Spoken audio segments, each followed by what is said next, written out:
আসসালামু আলাইকুম। সুরাজ কিচেন চ্যানেলে সবাইকে স্বাগত জানাচ্ছি আজকের রেসিপিটি দেখার জন্য। যেহেতু শীতকাল প্রায় পড়ে গিয়েছে, তাই চিন্তা করলাম শীত উপভোগ করবো আর শীতকালীন পিঠা খাবো না, তা তো হয় না। কেননা বাঙালিদের কাছে শীতকাল মানেই হচ্ছে পিঠাপুলির উৎসব। আর একটি শীতকালীন জনপ্রিয় পিঠা হচ্ছে ছুঁই পিঠা বা কলার পিঠা। আমি আজকে আপনাদের সাথে এই ছুঁই পিঠার রেসিপিটি শেয়ার করব। আশা করি রেসিপিটি আপনাদের ভালো লাগবে। এই ছুঁই পিঠা বা কলা পিঠা বানানোর জন্য প্রধান উপকরণ হচ্ছে কলা। অনেকে এই পিঠা বানানোর জন্য বিচি কলাটাকেই বেছে নেয়, তবে আমি এখানে ছোটো সাইজের সবরি কলা 7 হালি প্রায় কলা নিয়েছি।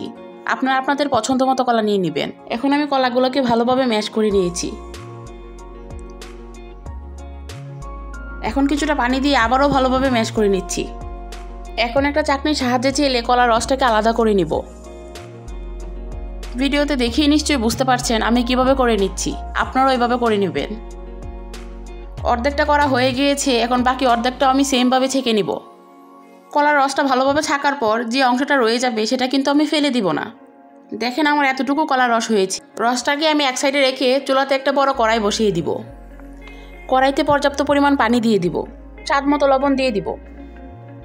পানি ভালোভাবে ফুটে উঠেছে, এখন আমি 2 কেজির উপরে চালের গুঁড়ি দিয়ে দিব।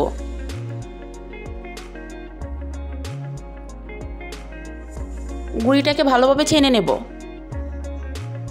দেখেন ভিডিওতে আমি কিভাবে করে নিচ্ছি, আপনারাও একইভাবে করে নেবেন।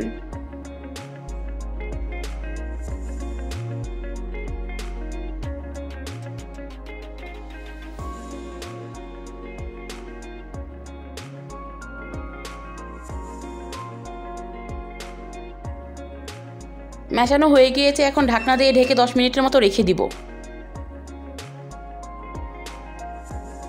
10 মিনিট পর আবারও নেড়ে চেড়ে মিশিয়ে নিব। ছেনে নেওয়া গুঁড়িগুলোকে এখন আমি একটা বড় ডিশের উপরে ঢেলে দিব। এখন একটা ম্যাশারের সাহায্যে ভালোভাবে মথে নেব। আপনারা চাইলে এই কাজটা হাত দিয়েও করতে পারেন, তবে হাত দিয়ে করার ক্ষেত্রে একটু সাবধানে করবেন, কেননা এই অবস্থায় গুঁড়িগুলো অনেক গরম থাকে।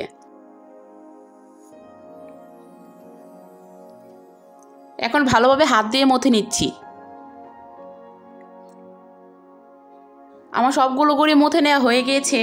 দেখেন আমি এমন করে ডো তৈরি করে নিয়েছি।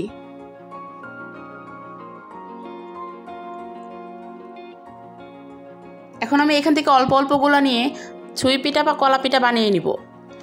অন্য 2টাগুলো অবশ্যই ঢেকে রেখে দিবেন, তাহলে নরম থাকবে, নয়তো বেশি শক্ত হয়ে যাবে। আমি এই সাইজে করে নিচ্ছি, আপনারা আপনাদের পছন্দ মতো সাইজ দিয়ে বানিয়ে নেবেন।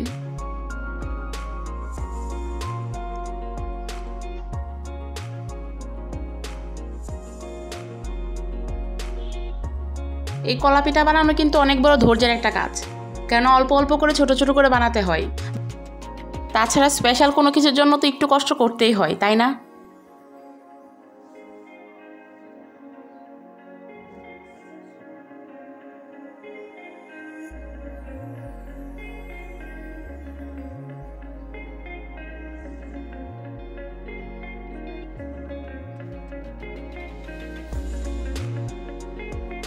এই পিঠা বানানোর সময় যদি হাতে আটা লেগে যায়, তাহলে কিছুটা চালের গুঁড়ি দিয়ে আবারও বানিয়ে নেবেন, তাহলে দেখবেন বানাতে খুব ইজি হবে। এখন আপনাদের সাথে কলা পিঠা বানানোর একটা সহজ টিপস শেয়ার করি। 2 হাত দিয়ে কলা পিঠা বানাতে কোনো সমস্যা হলে একটা রুটি বানানোর খাট কিংবা চপিং বোর্ড নিয়ে নেবেন। তারপরে এভাবে করে বানিয়ে নেবেন, দেখবেন অল্প সময়ে অনেক পিঠা বানিয়ে ফেলতে পারবেন, আর পিঠাগুলো দেখতেও অনেক সুন্দর হবে।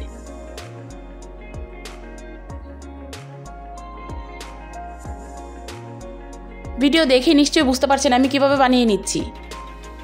দেখেন আমার সবগুলো পিঠা বানানো হয়ে গিয়েছে, আর পিঠাগুলো কিন্তু একই সাইজের হয়েছে। এখন চুলাতে একটা বড় হাঁড়ি বসিয়ে কলার রসটা দিয়ে পর্যাপ্ত পরিমাণে পানি দিয়ে দিব। এখন রসটাকে ভালোভাবে জাল করে খাঁটি খেজুরের গুড় দিয়ে দিব। আমি এখানে 1 কেজির একটু বেশি গুড় নিয়েছি, আপনারা আপনাদের স্বাদ মতো দিয়ে দিবেন। এখন নেড়ে চেড়ে ভালোভাবে রসের সাথে মিশিয়ে নিব। রস মেশানো পানিটা ভালোভাবে ফুটে ওঠা পর্যন্ত জাল করে নেব। এখন আমি একটা বাটিতে 1 কাপ পরিমাণ সাগুদানা নিয়ে ভালোভাবে ধুয়ে রেখে দিব কিছুক্ষণ। এদিকে দেখেন রসটা ভালোভাবে ফুটে উঠেছে। এখন রসের কালারটা এমন কালচে দেখা গেলেও পিঠা হওয়ার পরে কিন্তু দেখবেন সুন্দর একটা কালার আসবে। এখন আমি যে পিঠাগুলো বানিয়ে নিয়েছিলাম, রেখেছিলাম সেই সবগুলো পিঠা দিয়ে ঢাকনা দিয়ে ঢেকে জাল করে নেব কিছুক্ষণ পর ঢাকনা খুলে দিব, কেননা এই পর্যায়ে ঢেকে রেখে দিলে রস উতলিয়ে পড়ে যাবে। দেখেন সবগুলো পিঠা রসের উপরে ভেসে ওঠা শুরু করেছে। এখন আমি ভালোভাবে ধুয়ে ভিজিয়ে রাখা সাগুগুলো দিয়ে দিব। কলা পিঠা বা চুষি পিঠাতে সাগুদানা দিলে দেখতে অনেক সুন্দর দেখা যায় আর খেতেও অনেক মজা লাগে। তাই আপনারা চেষ্টা করবেন এই পর্যায়ে এসে সাগুদানাটা দিতে।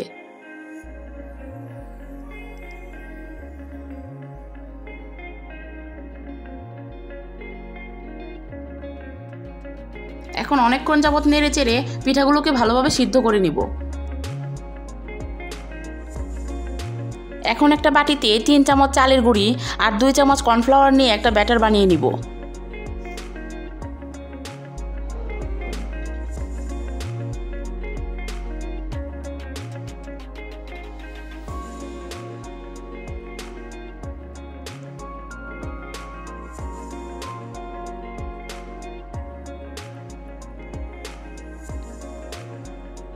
এখন আমি পিঠার রসের মধ্যে অর্ধেকটা ব্যাটার দিয়ে আবারও ভালোভাবে নেড়ে মিশিয়ে দিব।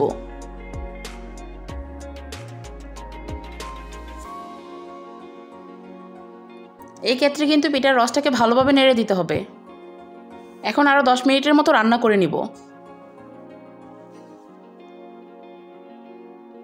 দেখেন পিঠার রসটা কতটা ঘন হয়ে গিয়েছে।